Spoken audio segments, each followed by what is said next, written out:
ડીસા માર્કેટયાર્ડની એક પેઢીમાં આગ લાગવાની ઘટના સામે આવી છે। મંદિરમાંથી સળગતો દીવો નીચે ગાદલા પર પડતા જ આગ લાગતા અફરાતફરી મચી ગઈ હતી। જો કે સદનસીબે તાત્કાલિક આગ પર કાબુ મેળવતા લાખો રૂપિયાનું નુકસાન થતા અટકી ગયું હતું।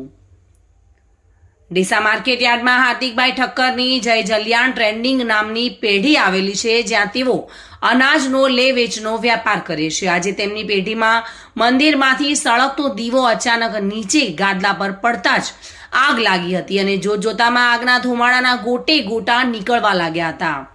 બનાવને પગલે પેઢીના માલિક સહિત આજુબાજુના વેપારીઓ અને લોકો દોડી આવ્યા હતા અને પાણીનો મારો ચલાવી આગ પર કાબુ મેળવવાના પ્રયાસો હાથ ધર્યા હતા। જો કે આગ લાગી હોવાની ઘટનાને જાણ થતાં જ ત્યાં અફરાતફરીનો માહોલ સર્જાયો હતો।